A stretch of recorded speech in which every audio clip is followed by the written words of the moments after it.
રાજ્યમાં દારૂબંધીના કડક અમલ માટે પોલીસ દ્વારા સતત વોચ રાખવામાં આવી રહી છે। ત્યારે અંકલેશ્વર પોલીસે બાતમીના આધારે એક ઓપરેશન પાર પાડીને દારૂની અત્યાર સુધીની સૌથી મોટી ખેપ પૈકીની એક પકડી પાડવામાં મોટી સફળતા મેળવી છે। અંકલેશ્વરના પૂનગામ પાસેથી પસાર થતા દિલ્હી મુંબઈ એક્સપ્રેસવે નજીકથી સુરત તરફ જતી એક શંકાસ્પદ ટ્રકને પોલીસે આંતરી હતી। પોલીસને મળેલ સચોટ બાતમી હતી કે એક્સપ્રેસવેના માર્ગે વિદેશી દારૂનો મોટો જથ્થો સુરત તરફ રવાના કરવામાં આવનાર છે, જેના પગલે પોલીસે પૂનગામ પાસે વ્યૂહાત્મક રીતે વોચ ગોઠવી હતી અને શંકાસ્પદ ટ્રક એક્સપ્રેસવે પર ચડે તે પહેલા જ તેને રોકીને તલાશી લેવાની કામગીરી શરૂ કરી હતી।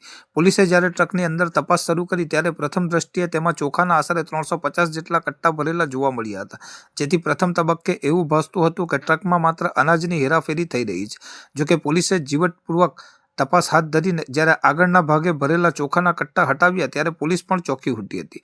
આ કટ્ટાઓની પાછળ અત્યંત ચોકસાઈપૂર્વક વિદેશી દારૂની પેટીઓનો ખડકલો કરવામાં આવ્યો હતો। પોલીસે ગણતરી કરતા જ અંદાજે 2 કરોડની કિંમતના વિદેશી દારૂનો મસમોટો જથ્થો મળી આવ્યો હતો। આ સમગ્ર મામલે પોલીસે 15 લાખની કિંમતની ટ્રક અને 2 લાખથી વધુની કિંમતના ચોખાના જથ્થા સહિત કુલ 2,24,09,380 રૂપિયાનો મુદ્દામાલ જપ્ત કરી કાયદેસરની કાર્યવાહી હાથ ધરી છે।